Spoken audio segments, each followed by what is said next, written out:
So many of us have everyday habits that are just slowly killing us, killing our mental health, killing our physical health. But don't worry, because I've figured out the worst offenders and I'm going to show you how to turn things around. I mean, imagine waking up tomorrow and you've got more energy, you feel more in control and you're less stressed.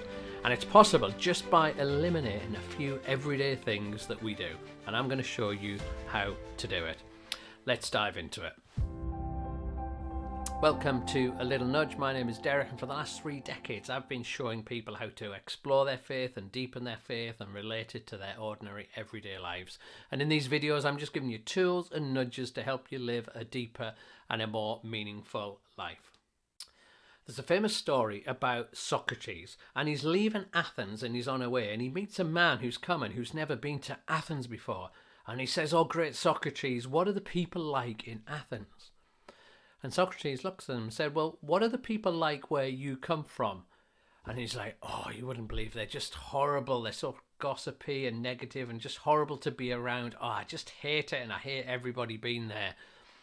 And Socrates nods and says, "I understand. I mean, unfortunately, you're going to find the people in Athens are exactly the same." And he carries on walking, and the guy heads off to Athens regardless. And then a bit further on, he meets another man, and the man stops him and says, "Oh, great Socrates, I'm going to Athens. I've never been there. What are the people like in Athens?" And Socrates said, "Well, what are the people like from where you come from?" And he's like, "Oh, my village is such a wonderful place. Everyone's so kind, and everyone's just got so many gifts and full of joy. It's just lovely to be around people."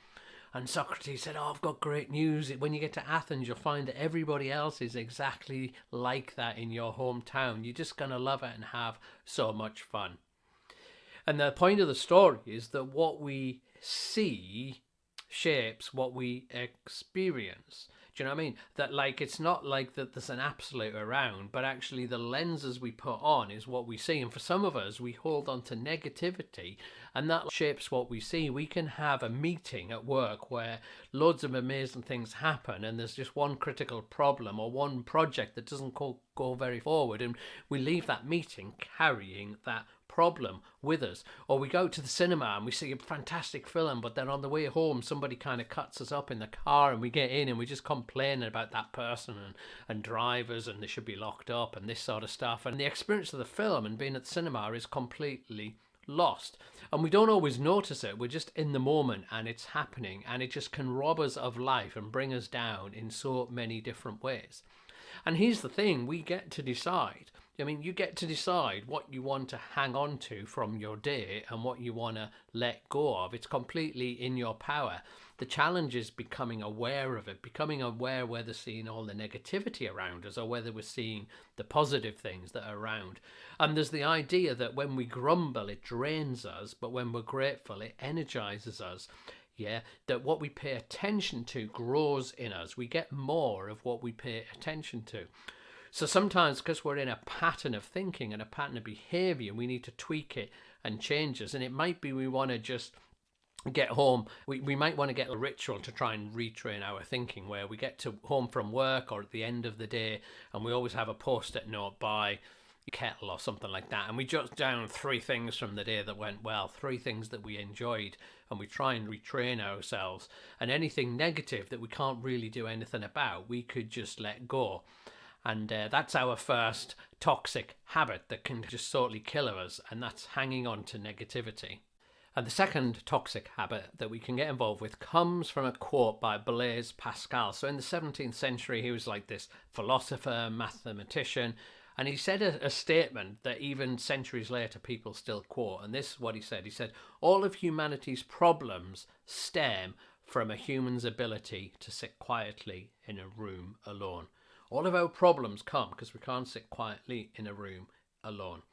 And in the culture that I'm part of, we don't even know how to rest and heal anymore. So we think to rest means to look at screens often. But all screens do, is they pump us full of dopamine, and they trigger us and they stimulate. Our brain doesn't rest because it gets kind of pumped with things.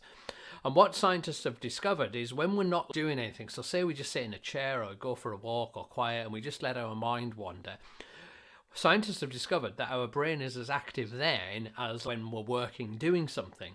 And they've realized when you're resting or you just let your mind wander and do nothing, it's not actually doing nothing, it's very active, doing a whole set of other things. And so one of the things it does is it just heals and it rests and repairs itself. We find another thing it does, it's at work, frantically at work, being creative and problem solving. It's why if you're stuck at work on a problem and you leave it and you go to sleep and you wake up next day and a solution suddenly pops in, because in the rest time your brain has been kind of working hard. And the other thing that does is it puts our thoughts in a kind of context. So it looks at our past and our future and it kind of shuffles all things together. It's why, like, if you've got nothing to do, you'll suddenly remember it's somebody's birthday in 2 weeks' time. Or you'll suddenly start thinking, oh, we haven't sorted out our holiday for the summer, and actually we could go here, because your brain is working on your future and your past. And so our second toxic habit is just having no personal headspace. And by that I mean when you do nothing that kind of absorbs you fully. Yes, it can be walking or gardening or sitting or reading or whatever. And so you can be doing some things, household chores or whatever, but your brain has space. It's maybe the activities that takes up 30% of your brain rather than 100%. So it's got some space around the edges to wander around and to find healing and new creativity and ideas. And I think it's important to every day just have a bit of time where your brain isn't 100% full. So that means you're not working. It means that you're not engaged in screens and you're just doing something that's quite light. And I encourage you to do that, and then just notice what happens. Notice what ideas comes into your mind. Notice how rested you feel afterwards. Notice what solutions you come up with. And that might just encourage you to include those sorts of things more and more in the future. The third toxic habit that we get has come from this thing. I don't know if you can see it on my wrist there. It's a Whoop. So I exercise like 3 or 4 times a week because I run. So I might run 10k or 8k 3 times a week. I'll get out. And so I thought I was like fit and healthy. You know, I've run marathons, been up mountains, very kind of active in that sort of stuff. And then I got this thing here, and this monitors my health and it tracks my steps and things like that. And I noticed some days when I'm not exercising, I'm just sitting doing videos, working, that they reckon you should do like 10, 11,000 steps a day. I noticed some days I'd do like 2,000-3,000 steps, which is like hardly anything. And I wasn't even aware of it. I just thought, well, because I run a few times a week, then that's absolutely fine. And I was reading this book and it was talking about what impact it has when we're sitting for the day. And there's lots of different research around that, but let me just kind of quote one of them, okay, where it says this: individuals who sit for 8 hours a day compared to those that sit for 4 hours a day, right? Now, I sit for more than 8 hours, so this is quite a scary stat. But those that sit for 8 hours a day compared to those that sit for 4 hours a day, the 8 hours a day have a 50% higher mortality rate, 50% more likely to die, in other words, 50% more likely to die if you're sitting for 8 hours rather than 4 hours. And going running a couple of times a week doesn't mitigate that, all right? That sitting is killing us. And so our third toxic habit is not moving enough. So I'm not talking about vigorous exercise and going for the gym for an hour and doing your press-ups or whatever. You can do all that sort of stuff.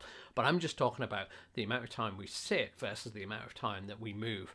And I'm finding this really tricky at the moment, but you might just want to, it can be useful to get a tracker just to see how much we sit and how much we don't move. And then you might want to think, actually, how do I incorporate more movement into it? So when I'm buying food from the shop, I'll always try and walk. At lunchtime, I'll try and get out a walk. If we're going somewhere, can I not take the car? Can we walk? Try and just include tiny movements. Even if you're fit and healthy and you do running and sport or whatever, not moving enough can be actually, I mean, literally a killer in this situation. It's not even a metaphor. So our fourth toxic habit. And I want to start this one with quite a challenging question, and it's this: how closer are you towards your dreams today than you were 1 month ago? How close are you towards your dreams today than you were a year ago? Do you even know what your dreams are? Because it's easy, and I think some of us can be like that. We're like a piece of wood on the ocean, and we're just drifting. And we end up wherever the ocean takes us. That some of us in our life, actually, where we're going in our life is just wherever circumstances take us. It's just where our job and our relationship, it's just kind of what happens. that we're just doing the stuff that we're doing, and we're just kind of reacting stuff, but we're not taking control of our destiny. We're not deciding where we want to go and how we might get there and making little steps. Now, let's be real about this, that in any day most of our time is already taken up. If you've got a job, you've got to go to work to pay the bills. If you've got kids, you've got to feed them. If you've got a parent to care for, you've got to do that. You've got admin tasks you need to do. So for a lot of us, most of the day is already gone, but not all the day. All of us can find a bit of piece of time in the day, and we get to choose what to do that with, and we can put it towards our dreams every day if we want. And the idea of being wood on an ocean and just drifting and see where we end up is a recipe for regret in our later years.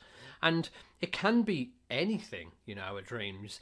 For some of us, we want to start a side business or a side hustle, So a couple of years ago, I started writing, and I give time to write every day in the morning before work. I would devote an hour if I could every day. And now I've built this writing business where probably 2,000 people a day would read my words, and this has inspired me to start my YouTube channel, because I just started doing something, and it was hard getting up early before work. It was hard to keep that discipline of doing it, but I wasn't drifting somewhere. I was working towards my dreams. And it can be something like that, but it can be much smaller. It might be a place we want to travel to, so we save up a little bit every month. It can be as small as, I'm going to visit all the local interest sites around where I live. It can be, I want to learn a skill. I want to know how to write poetry or learn to play the guitar. My son at the moment, he's learning lots about the natural world. He's learning about foraging and trees and the weather, and he's just got an interest about it, and so he's learning about it. And it can be anything really, but just not to drift. It's a toxic habit that we drift in life rather than move towards our dreams. Okay, and we're on to the last one, the fifth toxic habit that we can have that totally kills us.